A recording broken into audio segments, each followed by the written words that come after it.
veritasfiles here. Guys, I just wanted to say a quick word about sequestration and a few other things. I've tried to do this video several times, but hasn't worked out. It's gotten too long and too convoluted. Anyway, the whole sequestration stuff that's going on is more show than anything else. The cuts that are being made, while inelegant, really only amount to tiny cuts in the rate of growth. They don't amount to any real cuts at all. And the fact of the matter is, we will not see real cuts, ever. Ever.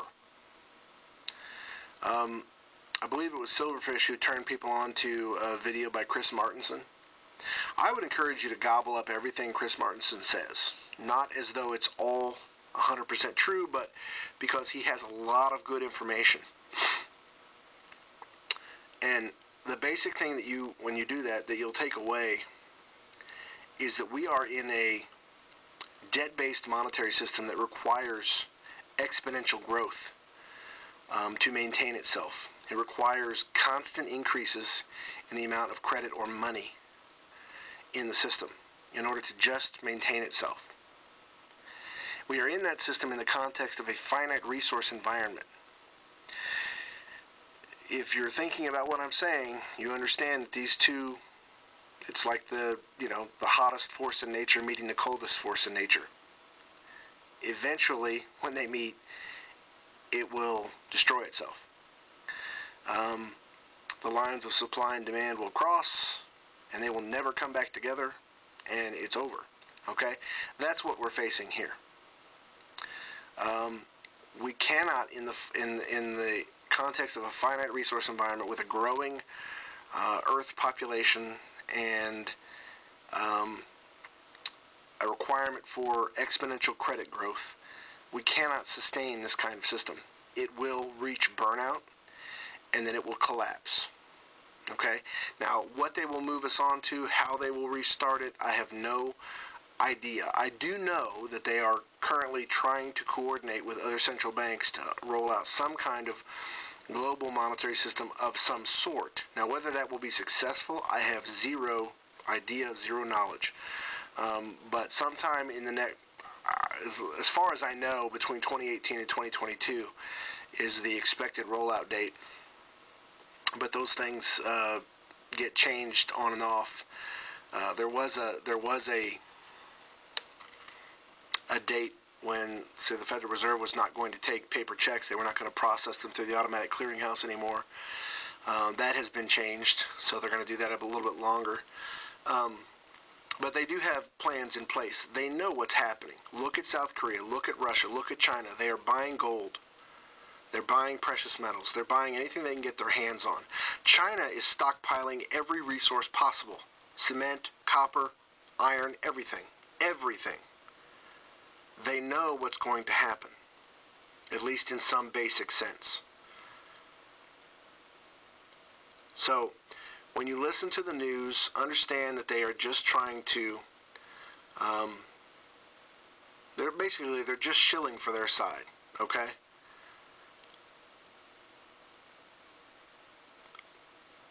This is going to end, and it's going to end badly. It's not probably going to happen this year. It may not even happen next year.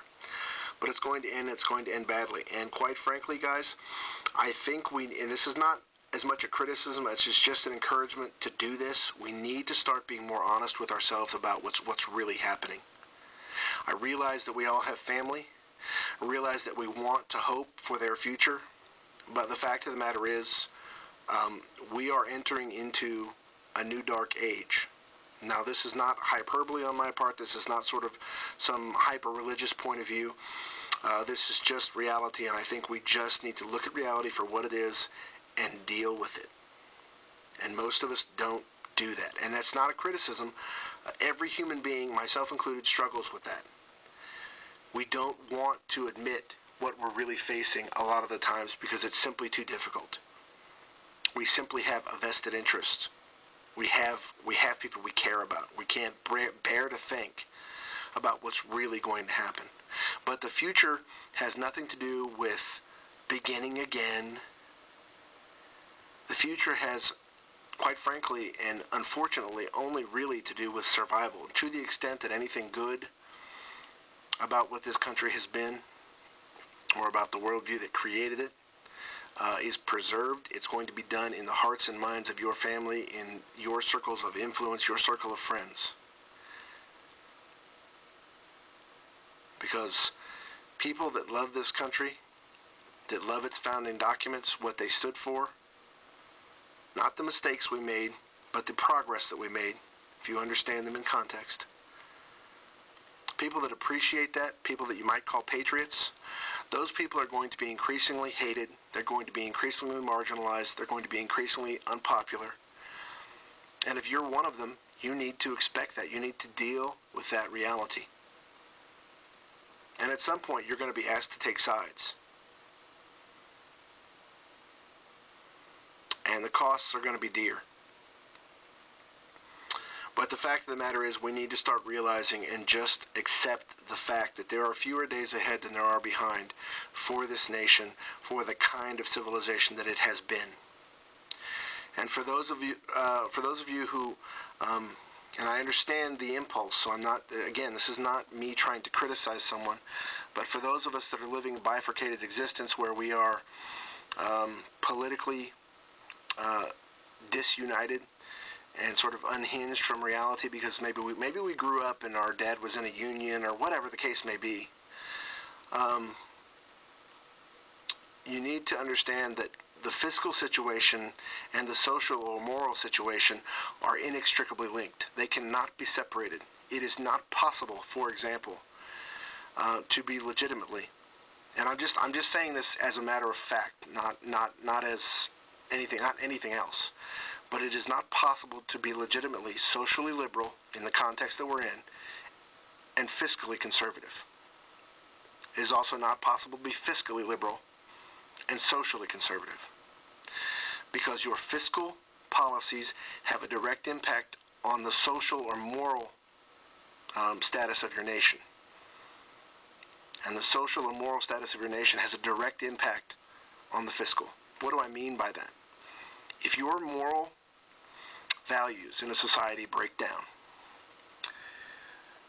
you will have to compensate for that breakdown with fiscal policy. Your fiscal situation will eventually get out of control, and vice versa. The more socially liberal your fiscal policies are, the more you will break down the moral fabric of your nation. They feed on each other. Morality is not something that is inculcated by government. It is inculcated by families, by mothers and fathers, not by government programs. Anyway, there's a lot more that could be said. There's a lot that I could unpack with regard to how we should view government, how we should think about morality and fiscal policy and all this kind of stuff. But I want to make this video short, so I'm not going to really go on about that. But I think we need to start dealing with these issues and reconsidering our points of view.